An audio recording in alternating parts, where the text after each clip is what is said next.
Alright, welcome back to the channel. In today's video, we're diving deep into the MiG-23ML's missile loadout, specifically comparing the R-24R and R-24T missiles. These two are key weapons for the MiG-23ML, but each has its own strengths and weaknesses. This is a follow-on from the last video covering the MiG-23ML in 2024. Link is below in the pinned comment if you've missed this one. Let's kick this off with a quick overview of both missiles. The R-24R is a radar-guided, semi-active homing missile. This means you need to maintain a radar lock until impact, which is great for long-range engagements and head-on attack. It excels in medium to long-range combat, where the enemy may not have a chance to react until it's too late, particularly in a head-on attack. The stat card shows a max lock range of 25 km and a max launch range of 50. Realistically, you want to use this within 10 km to increase your chance of a hit.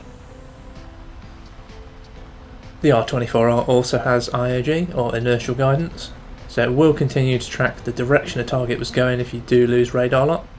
This can sometimes get you a hit when you lose the lock on the opponent, but they continue flying in a straight line. On the other hand, we have the R-24T. This is an infrared guided missile which uses the heat signatures to track its target. Due to this, it's a fire and forget missile requiring you to maintain no radar lock.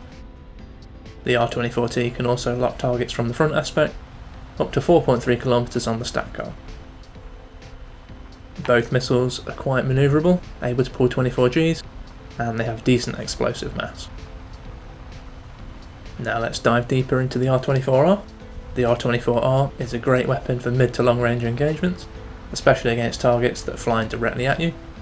Since it's radar guided, it's reliant on you maintaining a radar lock on your enemy.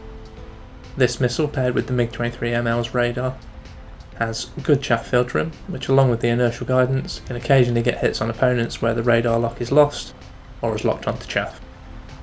However, the R-24R has some downsides. The biggest one, its reliance on your radar lock. If the enemy uses chaff or manoeuvres aggressively, you could lose the lock, causing the missile to miss. Also, locking the opponent will give most opponents an alert on their radar warning receiver, allowing them to manoeuvre, launch countermeasures, or simply drop low and multipath the missile. On to the R-24T. The R-24T shines in closer range fights. Since it's infrared guided, you don't need to worry about maintaining your radar lock, and it won't trigger your enemy's radar warning receiver. This makes it incredibly stealthy and perfect for catching enemies off guard, especially from rear or side aspect, or against opponents whose attention is elsewhere. However, the R-24T has its limitations. Whilst it is slightly flare resistant, it still does not have IRCCM, so most flares are very effective at countering this missile. You also need to be careful of launching against aware opponents, as it's likely it will be a wasted launch as they'll simply pop countermeasures. So, when should you use the R-24R? Its long range and radar guidance makes it a strong choice for engagements where you need to take out targets at a distance or at an altitude. If you can work around the quirks of the MiG-23ML's radar, this missile can be quite effective. The R-24R is also very effective at head-on targets, so it allows for a more aggressive playstyle. However, always remember, chaff can throw off your radar lock, so be wary of opponents that have a lot of countermeasures. Now let's talk about the R-24T. Its stealthy infrared guidance makes it ideal for sneaky rear aspect attacks. If you can position yourself behind your target or above them, this missile has a high chance of hitting, especially if your target is not aware of your presence. It's great for catching unaware base bombers. It's quite effective when launched under 8 km. One tactic is to try side climbing at the start of the match, then coming back in towards the furball that has lightly started, pick off some unaware targets. Just be cautious around planes with lots of flares. If you see your target deploying countermeasures, hold off on firing until you're sure they're out of flares or their attention is elsewhere. And as a reminder, the R-24T can be launched all aspect from a shorter range. However, your opponent will likely see the missile coming and pop countermeasures out of habit. This is probably going to defeat the missile.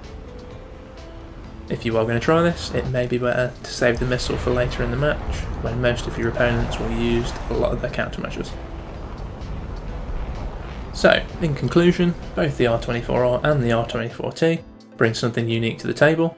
The R-24R excels at longer range radar guided engagements and at head-on attacks, while the R-24T allows for some interesting stealth tactics and a slightly different playstyle to change things up. Knowing when and how to use each missile is key, with enjoying the MiG-23ML.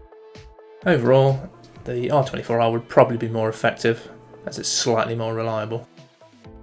Which one do you prefer? Let me know in the comments, and if you enjoyed this breakdown, don't forget to like, subscribe, and hit the notification bell so you don't miss any future videos. Thanks for watching.